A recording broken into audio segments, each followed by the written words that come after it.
अस्सलाम वालेकुम जी। मेरा नाम है डॉक्टर हसन राव। ये जो वीडियो है ये एक बहुत ज़रूरी वीडियो है। ये आप लोगों के लिए बना रहा हूँ, इसे गौर से सुनना।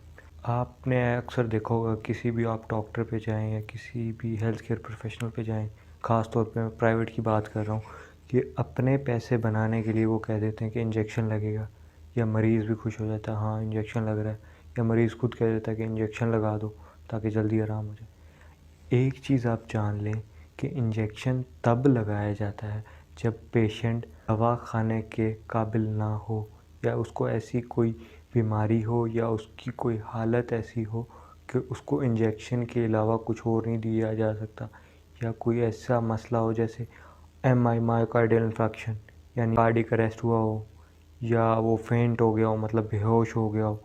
ऐसी कोई सूरत में उसको इंजेक्शन दिया जा सकता है। मैं क्यों कह रहा हूँ कि इंजेक्शन क्या करें, दवाइयाँ जब तक खा सकते हैं अद्वियात खा सकते हैं, टेबलेट ले सकते हैं लें।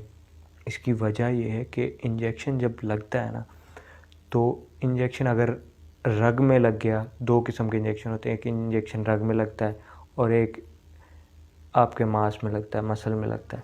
जो मसल में लगता है वो तो फिर भी थोड़ा देर में असर करता है, लेकिन जो रग में लगता है ना, 30 सेकंड से 40 सेकंड में आपकी बॉडी के अंदर पूरे के अंदर चला जाता है।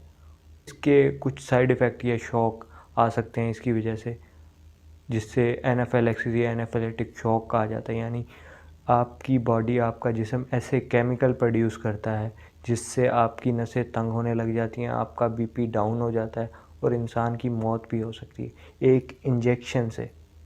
इसलिए कहा गया है जब तक ज़रूरी ना हो, जब तक ज़रूरत हो ना, इंजेक्शन को अवॉइड करें।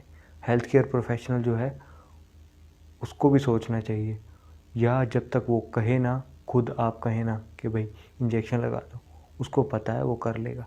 आप खुद डॉक्टर ना बने।